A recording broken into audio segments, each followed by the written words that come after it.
kill, toujours chercher à te rentrer dedans. Et du coup, il gêne la montée en puissance adversaire.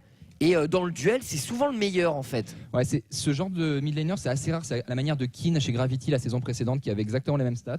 C'est des mid laners qui font déjouer leur adversaire, du coup, contre des équipes qui sont très centrées sur la mid lane, comme vous pouvez le voir notamment la saison précédente. Ça peut être un souci. Là, en l'occurrence, les Vitality qui sont plutôt top lane, du coup, ça devrait pas être tant un problème que ça si Nuke Duck arrive à tenir son match-up. Mais là, c'est vraiment une opposition sur les lanes qu'on va voir.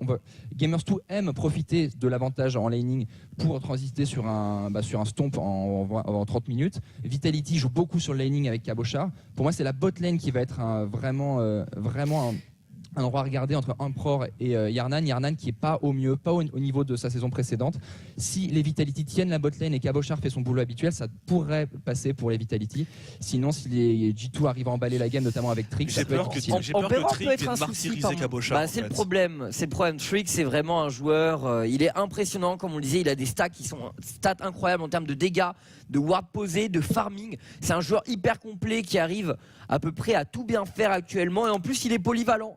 C'est très très compliqué de bloquer Trick actuellement. Chouk a beaucoup de boulot. C'est peut-être le moment de sortir une des games magiques dont Chouk a le secret. On sait qu'il peut le faire par moment. Chouk a du potentiel là-dessus. Il est très agressif en early. Je pense que du côté des G2, la faiblesse principalement c'est Emperor. Éventuellement, c'est un joueur dont on peut profiter des errements parfois, mais le bloc G2 est tellement solide, ils sont tellement aggro que ça va pas être facile. Moi, je mettrais G2, messieurs. Il a fait une très bonne dernière semaine. Il a fait un 9-1 sur Ezreal. Emperor est bon, mais c'est pas le joueur qui va briller en premier lieu. Disons qu'il profite de la très bonne dynamique de ses coéquipiers, mais je pense que, comme j'ai dit, s'il y a peut-être un endroit où G2 est prenable actuellement, c'est notamment sur Emperor. Il y a des choses à faire. Et voilà. Et donc, on va passer à la dernière game. Pour la dernière game, Roka contre Giants. Bon c'est le moment pour Roka de finir une game. Enfin de sécuriser une victoire après 7 défaites consécutives. Je pense que ça va passer tranquillement pour Roka. Ouais. Enfin sincèrement, je vois très très mal les Giants tenir. Surtout que Roka est une équipe qui est excellente en early game. Donc même s'ils ont des fois des problèmes à finir, c'est pas grave parce que Giants n'arrive pas à comeback tout simplement dans cette LCS Europe. Donc pour moi c'est victoire facile Rokat. Ouais, en plus Betsy qui est le joueur le plus en forme côté Rokat. Il est assez bon au niveau des stats actuellement Betsy. Ouais, je crois que c'est deuxième en termes de dégâts de son équipe ou 2 ou 3e en Europe. Tabs qui remplace bien Gébus je crois qu'il y avait avant. Et Saphir, ouais. Le souci c'est Extinct qui ward vraiment très très peu. Il est nouveau dans le rôle de support, c'est un ancien top laner il me semble. Alors Betsy c'est 34% des dégâts de son équipe, c'est le plus. C'est le plus simplement, donc c'est un joueur vraiment à surveiller. Il est en forme même s'il fait pas énormément de bruit. Ouais, est-ce que Pepi va X-Pepi va enfin revenir à son niveau de la saison précédente? C'est ce qu'on attend parce que Giants en a besoin, il n'y a pas grand monde pour carry. Ouais, un Libé Party qui était carry secondaire de Giants, là il n'y a plus personne. Pepi qui l'année dernière était le 3e au monde en termes de dégâts par minute sur la mid lane. Il était impressionnant. Là il est loin dernier dans les LCS. Ouais. Là où le premier est environ à 700, il est à 400. Ouais, Pepi qui arrive plus du tout à trouver le bouton on, tout simplement la semaine passée. Alors est-ce qu'il était en sur-régime la saison passée? C'est assez compliqué à dire. Qui devrait lui convenir une méta avec des champions à POC, c'est là où il brillait avec les champions à POC. Ouais, mais je pense que c'est aussi un problème d'ensemble. Giants, c'est quand même beaucoup moins solide et voilà. Donc je dirais victoire Roka, assez facile à mon avis. Donc voilà, il est l'heure, il est 17h51, on va faire une courte page de publicité et on va se retrouver pour la 5e semaine des LCS. UOL contre H2K, le premier match de la semaine, ne loupez pas ça, déjà un choc pour cette première journée de la semaine 5, Noix. A tout de suite.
I think there's 3 people that really stand out. It's me, Jankos, and Trick. I think the rest is a bit lower than us, but I think we are top 3. Sidestep by Selfie. Jankos is there to finish. I'm kinda aggressive early game jungler. I don't care about, myself. I just care about my team.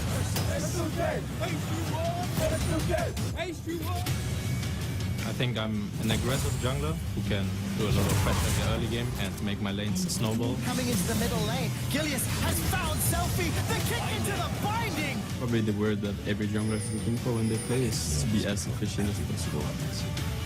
I think I'm a really aggressive early game jungler. We almost always win the early game. Frenzy on. Reckless is caught. He's first blooded. I can explode at any moment. Exploding in I can go ham. This is just a massacre for UOL.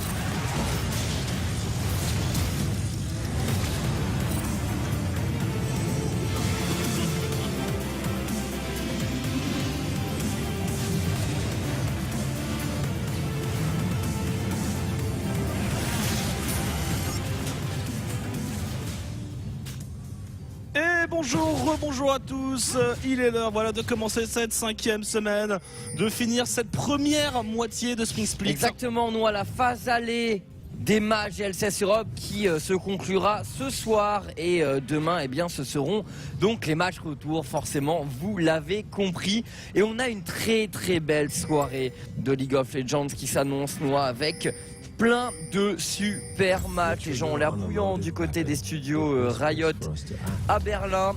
Et donc au niveau du programme, on va commencer avec un super Unicorns of Love contre H2K, Fnatic contre Element en deuxième match, Origin Splice en troisième, Gamers 2 Vitality, énorme choc également en avant-dernier match, et puis pour finir un Rocat versus Giants. C'est ça, donc alors UOL H2K, on peut recommencer un petit peu, recreuser le sujet maintenant qu'on a un peu plus de temps après le On peut faire un point sur le classement d'abord. Oui, alors bon, premier ex-aequo, Gamers 2 et H2K avec 7 victoires, 1 défaite, suivi de près par UOL. UOL honnêtement, alors je dirais qu'il est dans le même style que Gamers 2, un petit peu moins solide, mais un petit peu moins solide, ouais. Mais honnêtement, il joue bien parce que c'est marrant. UOL, à chaque fois, on se dit ouais, c'est un peu moins solide ou peut-être que ça a flanché là, mais en fait, on a Steelback qui joue super bien. On a Fox qui est excellent aussi cette saison et qui en fait révèle tout le potentiel qu'il nous avait pas forcément montré, ou en tout cas par intermittence la saison passée.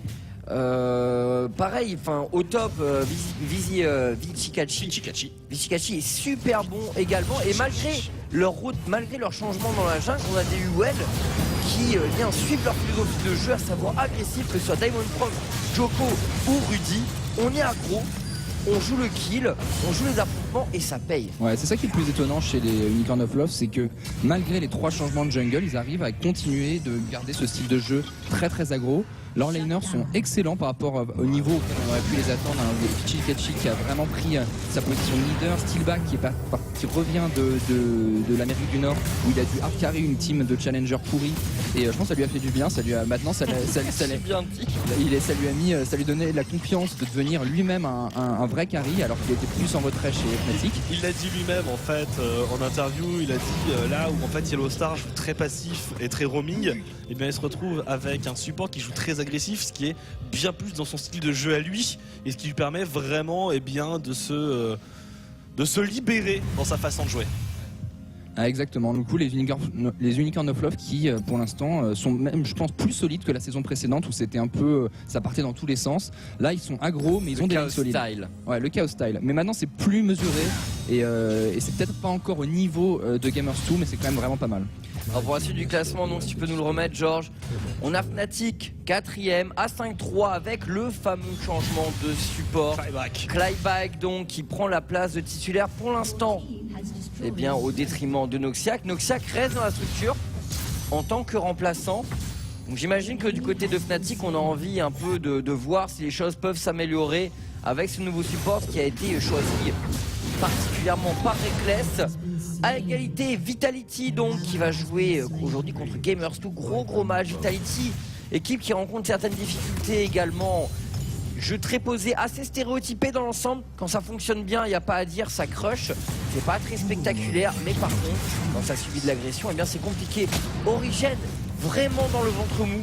4-4, la seule équipe en neutre pour l'instant dans ces LCS Europe. Et Origen qui n'arrive pas encore à trouver son chemin, sa voie, on va dire, dans ce début de saison 6 avec un changement de coach noir là dont on parlait au ils ont annoncé, donc il y a une interview très intéressante d'XPK sur ce Score eSport que je vous conseille, et ils ont annoncé leur objectif. Nous, tout ce qu'on veut, c'est arriver en playoff, et on sait qu'à partir des playoffs, eh bien c'est quelque chose qu'on arrive mieux à préparer que quand c'est uniquement un match aller, un match retour sur un BO1. Ils ont dit dès que déjà il y a plus de matchs à la suite, eh bien ça permet de faire jouer en tout cas le sub entre donc PK et PoE. C'est quelque chose qu'ils veulent absolument développer, et il a dit qu'a priori quand reviendront donc le BO2 en Summer Split et les BO un peu plus longs en playoff, eh bien PK reviendrait in the business. Origen est une équipe de BO parce que effectivement il y a des joueurs d'expérience dedans et qui ont vécu énormément de compétitions dans leur vie, et il y a une certaine capacité d'adaptation chez cette équipe qui n'est pas permise dans ce format au BO1. Après, c'est pas la seule excuse entre nous, il y a quand même beaucoup d'errements dans le jeu du côté des Origen, mais indubitablement, je pense qu'à l'arrivée des playoffs, ce sera une équipe un peu différente quand même qu'on aura et beaucoup plus performante. Ensuite, donc Elements qui, malgré leur score négatif, honnêtement, c'est une équipe, je trouve qu'ils jouent bien. Moi, je suis content à chaque fois de commenter les matchs Elements parce que j'aime beaucoup la façon dont Steve a évolué cette année, plus dans un rôle de carry que de soutien pour le reste de ses mates. Il est vraiment très important pour ce qui est de porter son équipe. Elements qui a des phases de jeu très très intéressantes, et on est très loin de l'équipe poubelle qu'on pensait avoir. C'est vrai, au début du split, on pensait que ce serait une équipe poubelle. Au début, on pensait vraiment qu'ils allaient rien pouvoir proposer. Ils ont des joueurs là qui se révèlent un peu un style qui avait joué Maokai toute la saison. Non, j'exagère un peu, mais quasiment il avait forcé à jouer Maokai. Voilà, il se faisait gang tout le temps. Il avait fait, du coup, on n'a pas vraiment pu voir son niveau. Là, pour l'instant, il se positionne dans une carry d'Elements qui est assez. Enfin, c'est pas étonnant, mais il y a moins de top laners, on le disait tout à l'heure, qui sont carry. Le reste de la proposition qui joue très très bien pour l'instant, très très bien, beaucoup mieux que ce qu'on attendait. Et du coup, leur style de jeu agressif qui réussit à payer pour l'instant, donc c'est intéressant ce que fait Elements. On va voir s'il s'essouffle pas par la suite. C'est souvent le problème des petites équipes comme ça qui ont un moment un éclair de génie et après qui s'écroule. Et là, ça va être un bon test pour eux. Ce qui est bien, c'est que tout de même, voilà, on va les aborder. Splice, Rokat et Giants, ils sont pas encore près du niveau d'Elements. Elements a tout de même une bonne marge d'erreur, et donc peut au moins sécuriser sa place dans un Summer Split. Donc voilà, Splice, Rokat, Giants, la triple lanterne rouge, où là, eh bien, le problème c'est que rien ne marche. Alors, sauf peut-être pour Rokat, mais Splice, rien ne marche au niveau des drafts, au niveau des match-up en ligne, au niveau des stratégies. Rokat, au contraire, ça marche très bien en early game. Techniquement, c'est très bon, mais c'est leur capacité à conclure des parties et à suivre maintenant une méta qui est très stratégique, avec beaucoup de rotation, avec beaucoup de swap lane qui doivent être gérés. Et à partir des 15 minutes de jeu, on se fait dépasser du côté Rokat. Et enfin, Giants, Giants, plus rien ne va, même Pepi ne va plus. Pepi, plus faible mid laner en termes de dégâts, c'est tout de même le monde à l'envers. Les temps ont changé, mais comme quoi dans League of Legends ça va très vite, tu peux être au top à un moment et derrière totalement dégringoler. Et bon, son équipe n'est pas totalement étrangère non plus à ses performances, mais même individuellement on attendait plus de lui. Le joueur n'arrive pas du tout à retrouver son niveau de la saison précédente. Voilà, les Giants qui sont, comme tu as dit, installés en lanterne rouge et a priori pour toute la saison. Les Splice qui sont peut-être ceux qui ont moins montré de choses pour l'instant dans les autres équipes du bas du tableau, à part Senkux qui est excellent pour sa première saison. Derrière, effectivement, il y a Rokat, il y a Elements qui peuvent menacer même une équipe de haut de tableau qui commencerait à avoir un petit coup de moins bien, notamment on va voir un Unicorn of Love là. Ils sont bien pour l'instant, mais est-ce qu'ils vont réussir à tenir le rythme? Origen, s'ils continuent de contre-performer, ça pourrait être dangereux pour eux, on ne sait jamais. Donc attention quand même aux Rokat et aux Elements. Ouais, je pense que c'est pas des équipes à négliger, surtout qu'effectivement il y a de très bonnes choses qui sont proposées du côté de ces deux structures. Donc effectivement, c'est Origen notamment, on y pense, mais ils vont pas pouvoir se permettre de dormir tout le long du split. Ça pourrait à un moment leur porter préjudice. Alors messieurs, HBK contre Unicorns of Love, on en parlait. un véritable affrontement de style en fait entre ces deux line-up avec H2K qui joue très tactique, alors pas passif parce que c'est une équipe quand même qui prend des initiatives, mais c'est une équipe qui, si possible, fight aussi peu que possible face à des Unicorns of Love, dont c'est la philosophie ultime et absolue, le fight. Et bien on a un gros clivage dans cette game. Alors, qui va l'emporter entre la tactique et le style du chaos? C'est très dur de se prononcer pour l'instant. UOL a battu des équipes que je ne penserais pas qu'il pourrait prendre jusque-là. Donc maintenant, je m'attends à tout du côté de cette équipe. Bah, moi, je dirais pas que c'est le style du chaos. J'aurais plus mis l'année dernière, j'aurais dit oui, mais c'est quand même beaucoup plus propre et beaucoup mieux construit que ce qui nous avait habitués. Ouais, bien sûr, mais bon, je reprends le style du chaos parce que c'est agressif, c'est sûr. C'est ce qu'on connaît de cette équipe en fait, mais c'est sûr que c'est un peu moins le cas cette saison. Après, attention, hein, quand ils commencent à partir dans les agressions dans tous les sens, UOL leur shot call il est dur à lire quand même dans l'ensemble, hein. C'est une équipe qui surprend énormément au niveau de ses prises de décision. Les UOL sont très forts, effectivement, c'est plus forcément le chaos de la saison précédente, mais ils essaient de créer le maximum de pace. Du côté H2K, moi je mettrais quand même H2K devant, même s'il n'y a pas de... On voit le fade de Jankos là. Ouais, Le fade de Jankos encore une fois. Ou la miscommunication avec Selfie. Et là le flash de Vendeur était magnifique, hein, pour éviter de se faire bump par l'équipe de Lee Sin. Et Vendeur d'ailleurs qui a fait 2 énormes games avec Janin. Il a fait la semaine dernière, à lui tout seul avec Odo Amné, il a carré H2K. Et regardez les games de Janin de Vendeur, c'est monstrueux. Et moi je mettrais H2K devant, même avec l'absence de Ryu qui est dommage. Ils m'ont l'air trop solides pour l'instant pour faire le jeu Unicorn of Love. On sait jamais, hein. S'il y a un mauvais early, ça peut passer pour les Unicorn of Love. Sinon je vois quand même les H2K devant là-dessus. Moi justement j'aime croire dans les UOL. J'aime croire que les UOL peuvent empêcher les H2K de mener le jeu tel qu'il aime, c'est-à-dire de poser le jeu, de rester bien safe, de jouer des rotations, de jouer vraiment les objectifs. Je me dis, s'il y a bien 2 équipes qui veulent le faire, c'est Gamers2, c'est UOL. Donc j'aime croire dans cette agressivité, notamment au niveau de la top lane, avec peut-être une bonne relation. Alors après ça va être Rudy qui va devoir affronter Jankos. C'est pas un client facile, même si la semaine dernière on a vu 2 petits moves un peu téméraires. En règle générale, Jankos fait un excellent début de saison. Oui, non, mais c'est sûr, c'est un joueur qui est à la pointe hein, dans les junglers. Il disait dans le sujet d'avant-match, le top 3 en Europe, c'est Trick, Shook et Jankos sans doute dans la jungle actuellement. Enfin, je pense que c'est un classement. Quoique. Non, ils ont dit Trick ou Spirit? Je sais plus, mais c'est dur de pas mettre Trick. C'est dur de pas mettre Spirit Trick. n'a pas encore prouvé en Europe pour l'instant qu'il avait. Il a prouvé par le passé, mais pour l'instant, c'est pas encore s'il s'adapte suffisamment bien à la méta européenne. Ouais, faut lui mettre à l'image de ces Fnatic finalement qui sont un coup dans le très bon, un coup dans le très moyen, voire le mauvais. C'est vrai que c'est difficile de juger exactement de la valeur de tous les joueurs.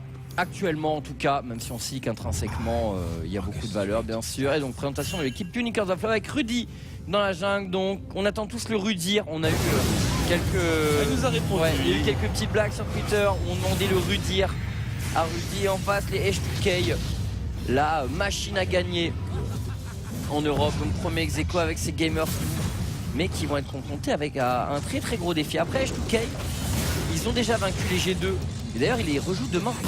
H2K ils rejouent G2 demain.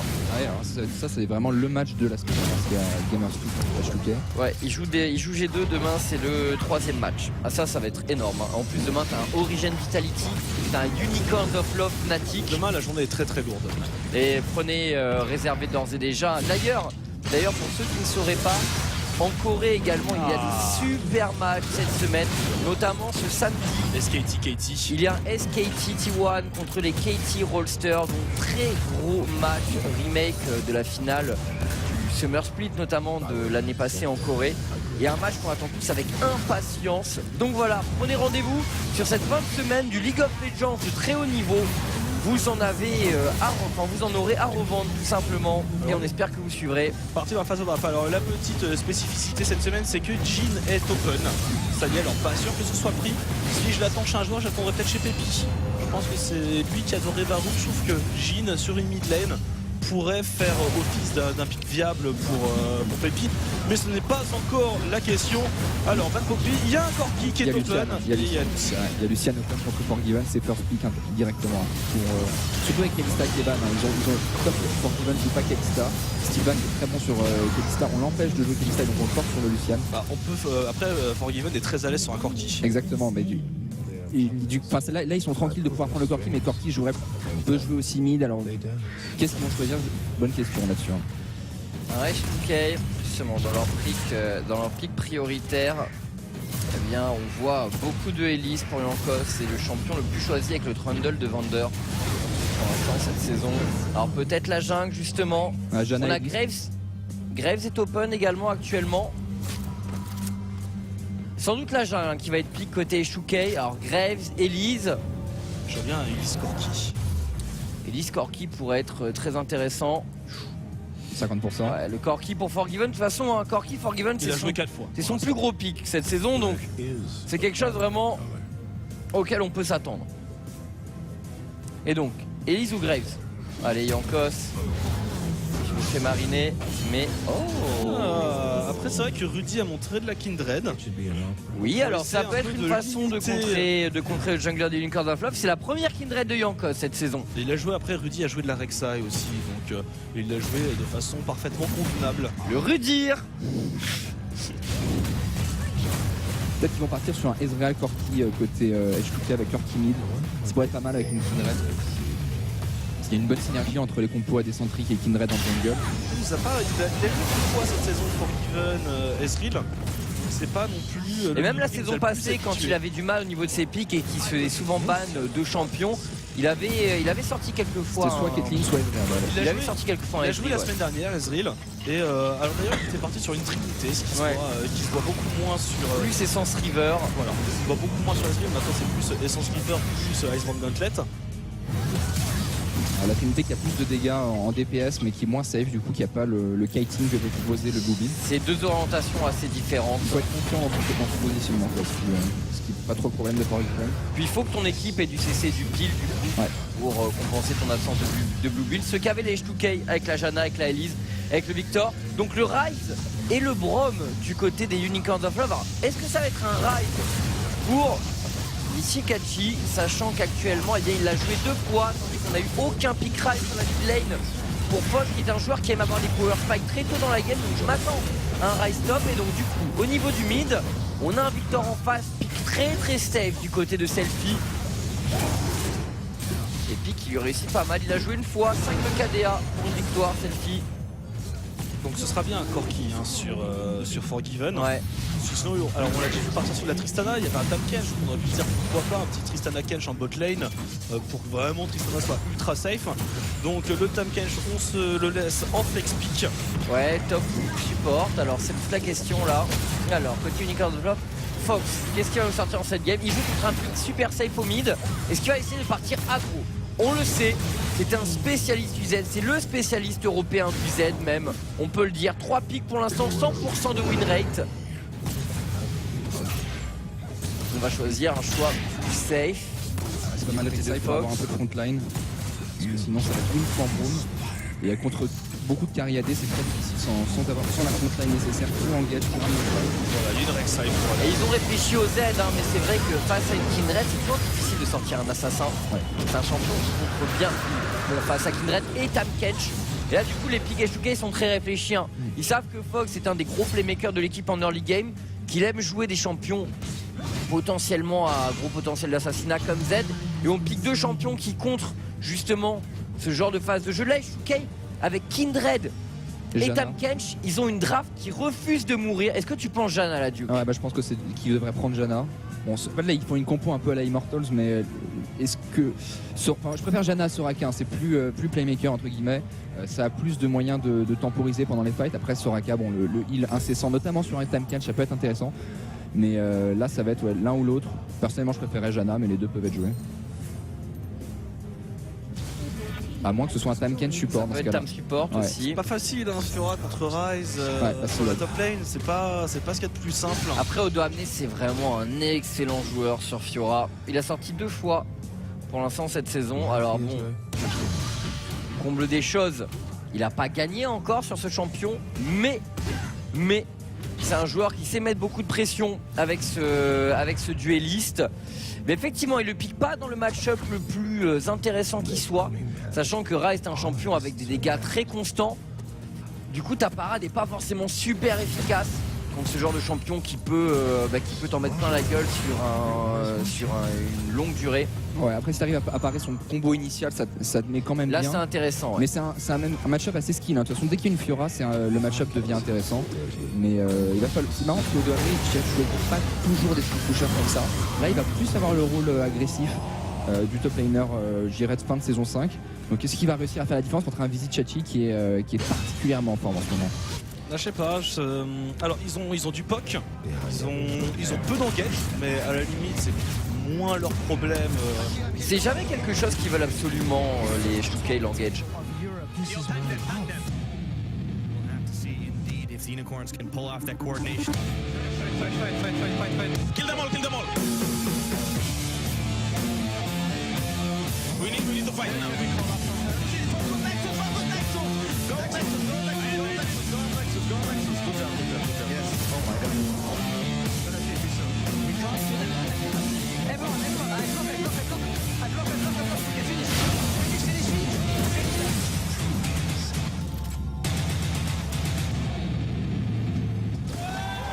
On sent le choc.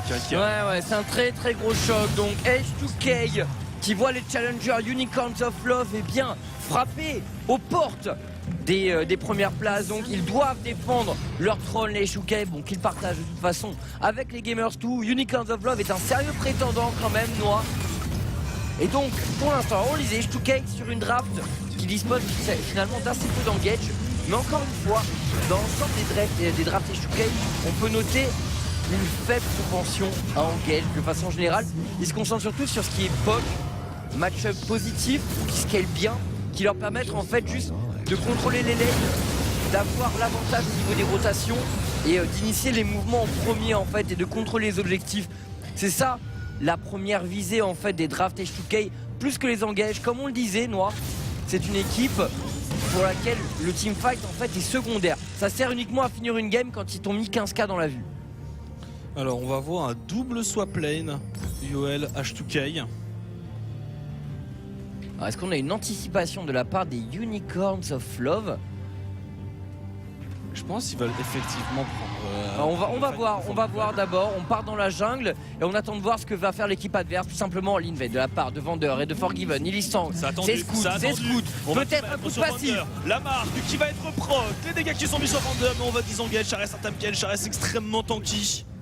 Non, malgré le fait qu'il ait pris sa langue, c'est vrai que c'est compliqué. Hein. Si tu lui mets tout, il a des cookies, il y a le heal du Corki derrière qui suit. C'est quand même très compliqué d'aller au bout de ton action. Alors, au niveau des Masteries, donc. Thunderlord du côté des Unicorns. Donc là, la force des âges qui fait maintenant l'unanimité quasiment chez tous les junglers. Quel que soit le jungler, on apprécie particulièrement les points de vie supplémentaires. Ça se cumule très très vite en fait dans la jungle. Et ça te permet de partir sur un build aggro sans te dire ah machin, je manque de la petite ceinture du géant. Bah non, justement ta ceinture du géant elle est incorporée à tes masteries. Et à la différence là où d'habitude on a toujours la pointe de l'immortel sur la top lane, ça a peu de sens sur un Ryze auquel il va aller mettre un Thunderlord vraiment pour le burst. Ouais, là où la Fiora, justement, on va bien aimer la pointe de l'immortel parce que ça lui permet d'avoir une lane impeccable. Attention, là le burst de Chikashi qui met quand même d'excellents dégâts sur Odo Amné pour l'instant. Odo Amné qui a l'air d'être en difficulté dans le match-up. Non, on en parlait. Certes, la parade peut être intéressante, mais c'est quand même très compliqué à passer face à un Ryze dont la cage est instantanée. Non mais au bout d'un moment, Ryze marche sur une Fiora. Si rien de terrible ne se passe, il se fait à moins d'un snowball incroyable. Voilà, et d'un snowball complètement infâme, le Ryze devrait être tranquille. Et pour l'instant, eh bien, c'est la duo lane. Alors on a Jankos qui va tomber face à Rudy. Avantage de vie pour Jankos. On va jouer le carapateur. Ah, c'est intéressant, c'est intéressant. Est-ce que Rudy a envie d'y aller?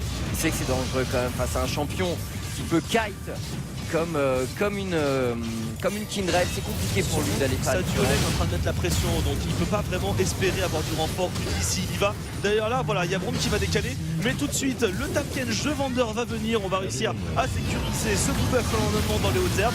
Mais Jankos commence déjà à mettre la pression à Rudy. Justement, j'étais curieux de savoir ce que Jankos ferait contre un peu ce rookie en LCS. Et la réponse est là. On vient le chercher. Il tente de... Mais il flash in et flash out de la part de Rudy. Jankos très agressif sur cette phase de jeu. Attention, le push à part de selfie. Jankos peut-être pour un dash de la part d'H2K. Jankos, on va esquiver le charme. Il met énormément de pression sur Rudy et sur Fox. Le jungler d'H2K, et il permet de libérer un peu selfie sur cette mid lane. Grosse perte de sbire là quand même pour Fox, qui était fait à un moment où effectivement il aurait pu acquérir pas mal de ressources. Mais bon, par la force des choses, il y était obligé et on part directement sur un but abyssal pour la... Ouais, contre le Burst de Victor, logique, c'est un très bon premier objet.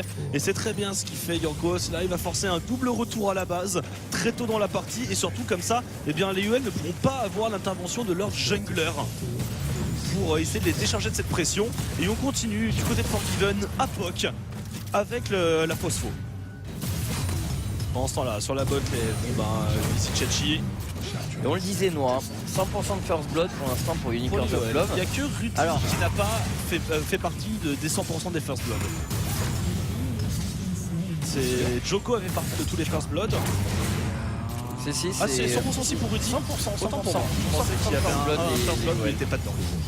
Rudy n'a pas 100%. Ouais, Rudy n'a pas 100%. Non mais moi je parle pour l'équipe en général. C'est la seule équipe qui a encore 100% de first blood.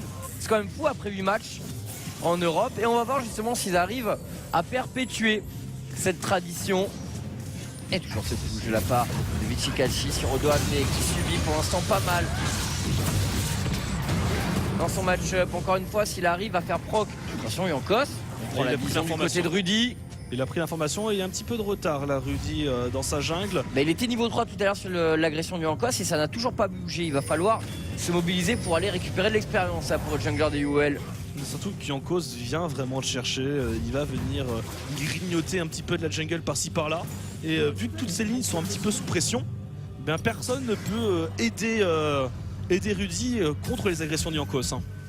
Ah, du coup on doit reculer un peu du côté Unicorns of Love. Toujours ce travail du côté du top de Forgiven et de Vander. Attention, Jankos, la cage de la part de Vichikashi, l'arrivée de Rudy également. On tente de bait du côté Unicorns of Love, mais Jankos est mobile. L'arrivée de Odoamne également. Attention, le go-in. Vichikashi est forcé de flash out pour Rudy. L'ulti la part de Odoamne. Et on le first blood, oui, first blood. C'est la fin de ces statistiques pour les Unicorns of Love. Les H2K arrivent à mettre la pression.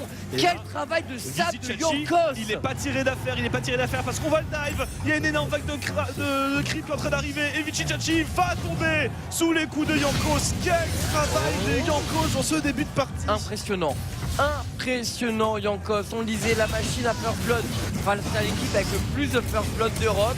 Ça allait forcément donner un affrontement intéressant. On attendait de voir le verdict. Il vient d'être livré au niveau de cette bot lane et le POC de la part de Selfie. Qu'est-ce qu'ils sont accros sur les lanes là, les H2K.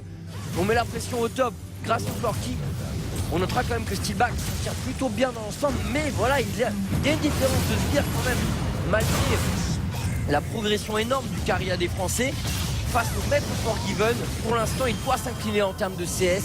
Et H2K qui met la pression sur toutes les lanes. Et la seule lane qui était un peu peut-être en difficulté au doigt B, et bien on a Jankos. Jankos qui surgit du côté du bot et qui fait la loi. 2-0 pour les H2K. À l'honneur de Vichikashi, on a vu qu'il s'est fait deny une énorme vague de creep. Et bien pourtant, au niveau du farming, il arrive largement à tenir au dos amené. Ça va lui permettre de refaire un back, là juste derrière, et de venir chercher un petit peu de stuff. Alors ce bout qui est récupéré par Selfie. Pour l'instant il est autosuffisant sur sa mid lane. Selfie, on parlait justement, je parlais pendant le pré-show d'ailleurs, notez cette petite ward des UL qui permet de prendre de la vision là. C'est Rudy qui allait la poser. La bataille de la vision très importante également avec un Jankos comme on le disait. Ok, alors là, j'ai pas de mots là. Notamment grâce à cet item jungle. Là j'ai pas de mots. Et à la conservation d'une trinket ward. Ce qui permet de couvrir l'entièreté de la map. J'ai pas de mots. Je me suis fait tuer 7 fois juste à cause de Lizzie et Rengar, mais genre je peux rien faire en fait. Ok, des fois je suis imprudent, mais c'est pas possible. Pour mener l'agression, Steelback qui essaie de dégager sa lane là, de la pression de Vander et de Forgiven. On veut juste push pour pouvoir faire un back. Aller chercher du stuff. Et d'ailleurs Vander veut aller deny les backs à la base. On va essayer d'aller chercher très très loin l'agression sur Vizicachi par Odo Bon, c'est quand même long, il y a des dégâts, mais. Là, les 2 levels de plus, par contre, on en Triste. parlait. Ça